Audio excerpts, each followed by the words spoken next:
Okay, Assalamualaikum warahmatullahi wabarakatuh. We are from Group 4 and today we will present our material about pre-editing manuscript. Before we start our presentation, I would like to introduce our member of group. The first is Siti Hana Mariam, Aurelia Anggita, and Fatiana Dolfi. This is our table of contents. The first is introduction. The second is manuscript completeness. The third is variety of manuscript. The fourth is table of contents. The fifth is subbab and subbab. The sixth is illustration, table, and figures.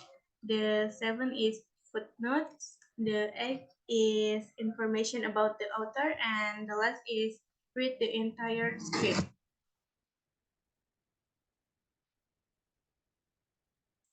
For the first material will be delivered by Siti Hana Mariam.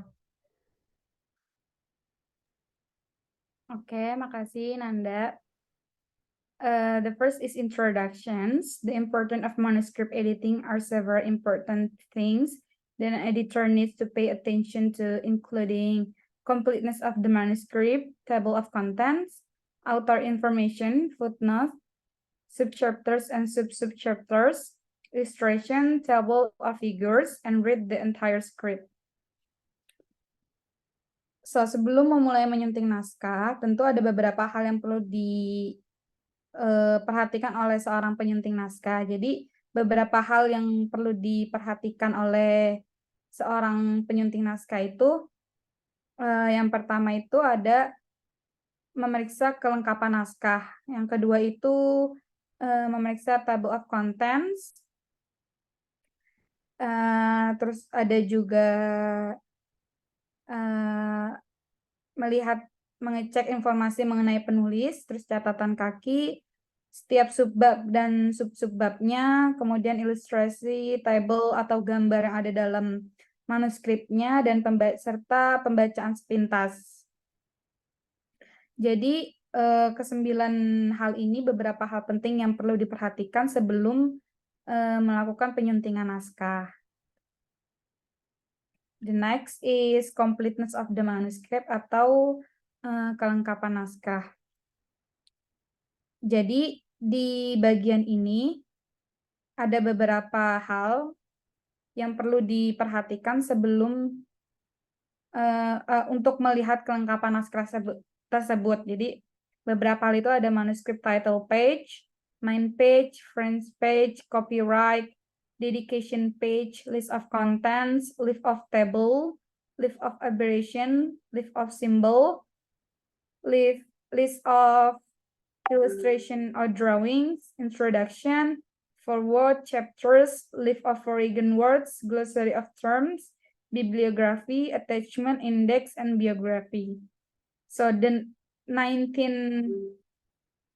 things ini harus diperhatikan saat memeriksa naskah. Jadi naskahnya akan terlihat sudah lengkap atau belum itu dengan memeriksa satu persatu dari beberapa hal ini. Gitu. Nah, ini itu salah satu contoh dari formulir untuk melihat kelengkapan naskah sebelum dilakukan penyuntingan. Ini contoh dari salah satu formulir kelengkapan naskah penerbit yang ada di Indonesia. Di salah satu hal yang perlu dilakukan sebelum melakukan penyuntingan naskah itu mendata kelengkapan naskahnya. So the next is variety of manuscript.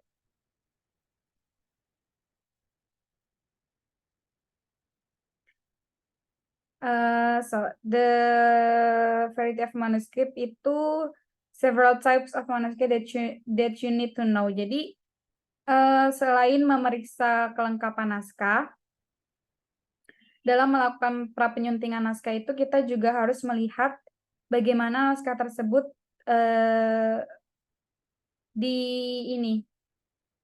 ditargetkan gitu. Jadi setiap naskah itu punya berbeda-beda genre, salah satunya itu fiction, non-fiction, popular, scientific, children, adults, school, non-school, educational, level, scientific field. Jadi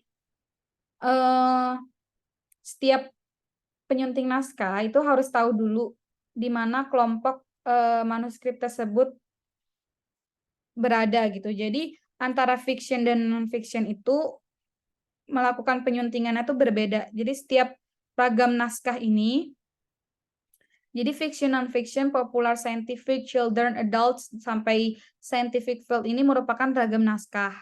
Nah, ragam naskah ini setiap penyuntingan itu berbeda antara fiction dan non-fiction, popular dan scientific, children's dan adult. Misalkan dengan ragam contoh children dan adults, kenapa penyuntingannya berbeda? Karena dari contohnya dari kosakata yang digunakan, misalkan untuk anak-anak pasti penggunaan katanya itu masih sederhana dan masih kelas katanya masih mudah untuk dipahami. Sedangkan untuk targetnya atau ragam naskahnya yang ditargetkan untuk orang dewasa, penggunaan kelas katanya sudah mulai tinggi, sudah mulai kompleks. Jadi penyuntingan antara ragam naskah anak-anak dan ragam naskah dewasa itu akan berbeda karena itu tadi salah satu contohnya dari penggunaan katanya sudah berbeda gitu. Terus kemudian popular dan scientific juga begitu. Dan begitu juga dengan school, non-school, educational level, and scientific level. Jadi variety of manuscript ini merupakan hal penting yang perlu dilakukan oleh penyuntingan naskah sebelum melakukan pra penyuntingan gitu. Jadi setiap penyunting naskah itu harus tahu dulu bagaimana ragam naskah dari naskah tersebut, baru bisa melakukan penyuntingan naskah. Karena setiap ragam naskah itu memiliki penyuntingannya sendiri-sendiri. Okay, the next.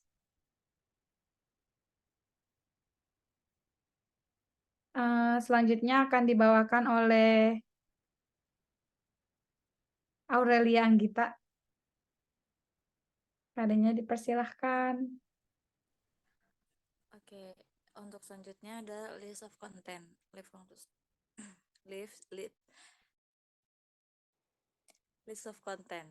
The next stage itu after checking the completeness of the manuscript. Jadi setelah memeriksa kelengkapan naskah dari depan hingga ke belakang, dari awal sampai akhir, jadi penyunting ini baru aja memeriksa isi naskah. Jadi dalam hal ini ada sejumlah pertanyaan yang harus dijawab. Yang pertama, apakah daftar isi sesuai dengan naskah? Yang kedua, bagaimana sistematika atau susunan naskah? Terus yang ketiga ada apakah penulis menggunakan kata bab atau tidak? Terus selanjutnya, apakah sistematika pada daftar isi sesuai dengan sistematika pada naskah atau enggak? Next slide.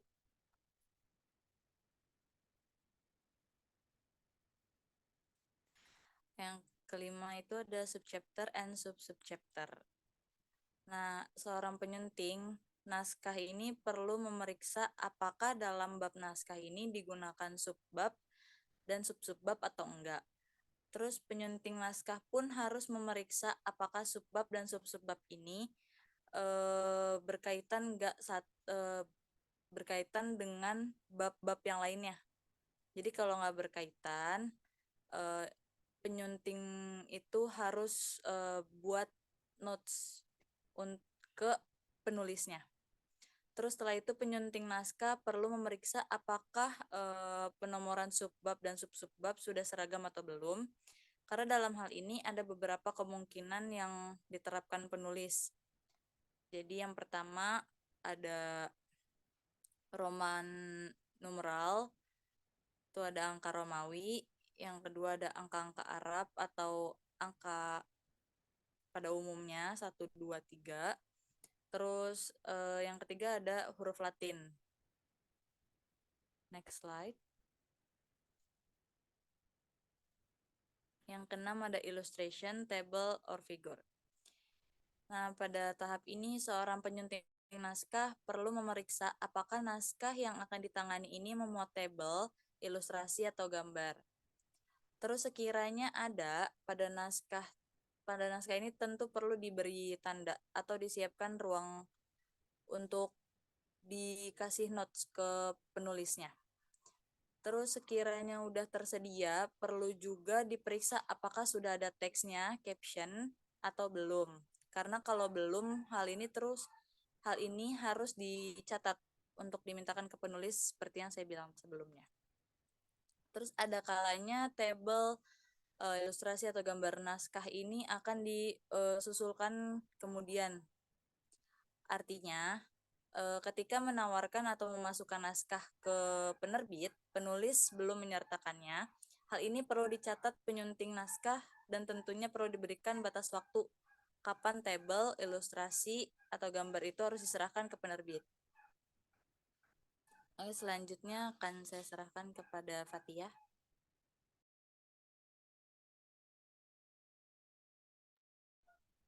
Okay, for the next material is footnote. So not every manuscript has a footnote. If a manuscript has footnotes, then the manuscript editor needs to pay attention to how they are placed and written in this case. In this case, the editor needs to consult with the manuscript writer regarding the similar placement of footnotes in manuscript. Jadi footnote itu adalah catatan kaki yang terletak pada bagian bawah naskah yang berisi tentang keterangan sumber dari kutipan naskah tersebut. Jadi nggak semua naskah itu mempunyai footnote. Contoh naskah yang tidak memiliki footnote itu biasanya adalah buku-buku pelajaran sekolah. Sedangkan naskah yang memiliki footnote itu biasanya berupa buku-buku referensi untuk perguruan tinggi. Nah, jadi cara penulisan dan penempatan footnote ini sangat penting dan harus diperhatikan. Maka dari itu, editor perlu berkonsultasi dengan penulis naskah mengenai kesamaan cara penulisan dan penempatan footnote tersebut. Next. For the next is information about the author. Sebelum memulai menyunting suatu naskah, editor harus mengetahui informasi mengenai pendidikan penulis, latar belakang penulis, dan juga karakter penulis. Jadi ada 3 karakter penulis yang biasa dihadapi oleh seorang editor. Yang pertama itu ada easy writers. Nah, easy writers ini adalah tipe penulis yang gak banyak mau dan biasanya dia akan sepenuhnya menyerahkan cara penyuntingan kepada editor maupun penerbit. Nah, yang kedua itu ada difficult writers. Tipe ini adalah kebalikan dari easy writer tadi. Biasanya penulis yang sulit ini mau menang sendiri dan banyak mau hingga editor dan penerbit pun harus mengikuti kemauannya. Terus yang ketiga itu ada difficult easy writers. Jadi tipe ini tuh biasanya sulit-sulit gampang dalam menghadapi penulis. Ini editor juga harus tetap hati-hati dan jangan sampai mengubah kata atau kalimat pada naskah tanpa persetujuan dari penulis tersebut. Sebenarnya mau bagaimanapun karakteristik seorang penulis yang dihadapi oleh editor, sebaiknya editor juga harus selalu menjalin hubungan yang baik dengan penulis naskah tersebut dalam penyuntingan naskah. Editor juga harus sering-sering berkonsultasi dengan penulis dalam menyunting naskah. Next. Okay, for the last material is read the entire manuscript. So, cara terbaik untuk menjadi editor naskah adalah dengan membaca seluruh naskah sebelum memulai mengeditnya. Langkah membaca ini penting agar editor naskah dapat memperoleh gambaran tentang apa dan bagaimana naskah yang akan diedit. Jadi di sini ada beberapa manfaat bagi editor dari membaca teks secara keseluruhan. Yang pertama itu to find out whether the manuscript is systematic or not. Jadi kalau penulisan naskah tersebut belum sistematis, maka editor harus mensistematiskannya. Terus yang kedua itu ada to find out the systematic of the manuscript. Nah, di sini jadi editor dapat mengetahui apakah penulis menggunakan angka Romawi, huruf Arab, ataupun huruf Latin. Terus yang ketiga itu to find out whether there are words or terms that are foreign to the manuscript editor. Jadi, untuk mengetahui apakah ada kata-kata atau istilah yang asing bagi editor, maka editor bisa mencari tahu arti kata tersebut melalui kamus atau bisa langsung bertanya kepada penulis naskah tersebut. Selanjutnya itu to find out whether the terms used by author in manuscript are consistent or not. Jadi kalau misalnya ada istilah-istilah yang belum konsisten pada naskah tersebut, maka editor harus mengkonsistenkannya. Terus yang terakhir itu ada to find out whether there is anything in the script that forms of Sarah or pornography. Jadi dalam naskah tersebut, jika ada hal yang berbau sara atau pornografi, editor bisa langsung berkonsultasi kepada penulis naskah. Okay, maybe that's enough from our group. Thank you. Wassalamualaikum warahmatullahi wabarakatuh.